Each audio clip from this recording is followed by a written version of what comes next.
मुबारक हो भाई साहब, हम दूसरे T20I में भी पिल गए। पाकिस्तानी बॉलर्स का पाकिस्तानी बैटर्स से ही बदला। अस्सलाम वालेकुम गाइस, आइज़ ऑन स्पोर्ट्स में खुशामदीद। जब बॉलर्स अच्छा करें तो रवायत के मुताबिक जिस चीज़ की हमें आदत पड़ी हुई है, बैटर्स की जानिब से धोखा, और जब कभी बैटर्स भूल चूक के अच्छा कर दें तो बॉलर्स की तरफ से कांड। वो डायलॉग है ना, कितने आदमी थे मालिक दो, इधर आप तीन बोल सकते हो। एक तो हेनरी क्लैसन जो कि कप्तान है, उसके अलावा अगर देखा जाए तो रसी वेंडरडसन और तीसरे रीजा हेंड्रिक्स सीनियर्स। बाकी पूरी की पूरी जो है वो उनकी यंगस्टर जूनियर्स की टीम, साउथ अफ्रीका की बी टीम आप बोल सकते हो। और इस वक्त पाकिस्तान की जो टीम है, यही फुल स्ट्रेंथ टीम आप बोल सकते हो, और इन तीन बंदों ने ही पेल दिया। फर्स्ट ऑफ ऑल यार बात करता हूँ बैटिंग की। Skipper Mohammad Rizwan win the toss selected to bat first, और आई थिंक बोर्ड पे उतने रन्स थे जिनकी बदौलत आप ये मैच जो है वो जीत के सीरीज 1-1 से बराबर कर सकते थे। 207 रन का हदफ आई थिंक T20 में आप शुरुआत से ही लितर पोला जो है वो करवाना शुरू कर दो, तब भी मैच जो है वो फाइनल ओवर तक चला जाता है और ऑलमोस्ट चांसेस होते हैं कि डिफेंड हो जाता है। बट यार यहाँ पे अगर देखा जाए तो शुरुआत के 2-3 ओवर्स भी ठीक थे, और जो 2 विकेट्स आई हैं वो भी स्टार्ट में ही आई हैं।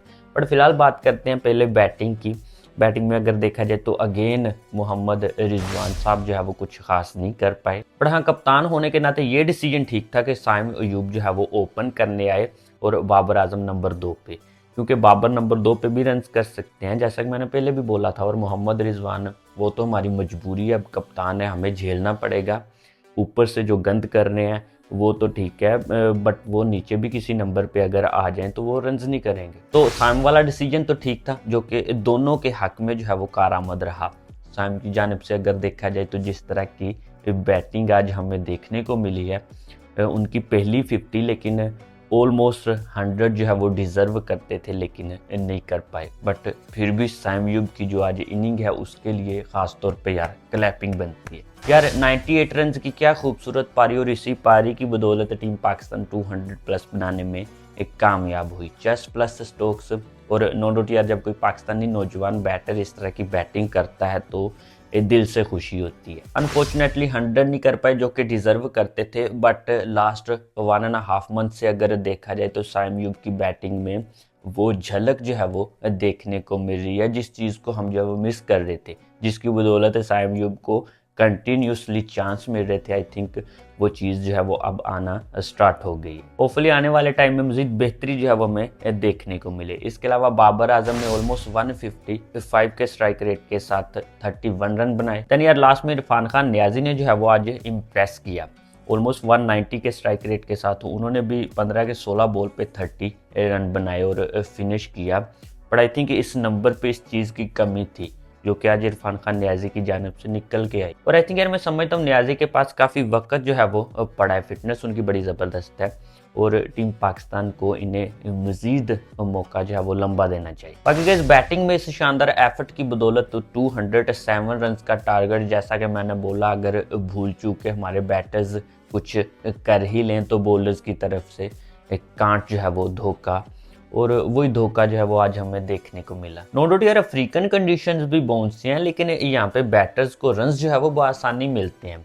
उसके लिए बॉलर्स को जो है वो शानदार जानदार बॉलिंग जो है वो करना पड़ती है। पर यार इस मैच में अगर देखा जाए तो पाकिस्तानी बॉलर्स की जानिब से ना तो शानदार और ना ही जानदार जो है वो बॉलिंग देखने को मिली। जैसा कि मैंने बोला, पाकिस्तानी बैटर्स से ही जो है वो बदला लिया आज पाकिस्तानी बॉलर्स ने। स्टार्ट के 2-3 ओवर्स यार अगर देखा जाए तो विकेट्स भी मिली और रन्स भी कोई खास नहीं थे, लेकिन उसके बाद जब रसी वेंडरडसन और रीजा हेंड्रिक्स की पार्टनरशिप स्टार्ट हुई है और जब उन्होंने मारना स्टार्ट किया है, तो पाकिस्तानी पेसर्स का आप हाईलाइट्स में देख सकते हो, बहुत ज़्यादा इस्तेमाल जो है वो मतलब change of pace slow deliveries का हुआ है, और जितनी भी स्लो डिलीवरीज हुई हैं ऑलमोस्ट बाउंड्री से बाहर ही गई हैं। और पेस में भी अगर देखा जाए तो लेंथ बॉलिंग ही जो है वो देखने को मिली है, सिवाय सेकंड लास्ट ओवर के जहाँ पे हारिस रऊफ ने जो है वो 2-3 यॉर्कर्स किए, लेकिन फिर भी लास्ट बॉल जो है वो हाफ वाली मुंह में दे गए। मतलब कि ओवरऑल बॉलर्स को समझ ही नहीं आई कि स्लोवर वन के अलावा कुछ यॉर्कर भी करने हैं या कोई शॉर्ट बॉल भी। स्पिनर्स में अगर देखा जाए तो अबरार अहमद की जो है वो अच्छी बॉलिंग रही, 27 रन आई थिंक उन्हें आए। और यहाँ पे कप्तान साहब ने किसी और स्पिनर को मौका भी नहीं दिया, हालांकि साइम अयूब की सूरत में आपके पास जो है वो चॉइस थी। जब भी पेसर का ओवर आता था अबरार के बाद, तो वो अटैक ही कर रहे थे, मतलब कि 12-14 रन जो है वो हर ओवर में समेट रहे थे ये दोनों बैटर्स। बाकी दोनों बैटर्स की जितनी तारीफ की जाए वो भी कम यार। रीजा हेंड्रिक्स की जानिब से 63 बॉल पे 117 रन की मैच विनिंग पारी, और इस तरह से होती है T20 में बैटिंग। बॉलिंग में भाई साहब शाहीन शाह अफरीदी 37 रन, विकेट जो है वो कोई नहीं मिली। इसके अलावा जहांदाद खान को जो है वो आज मौका मिला, 2 विकेट्स उनके नाम रही, लेकिन 4 ओवर में 40 रन उन्होंने दिए।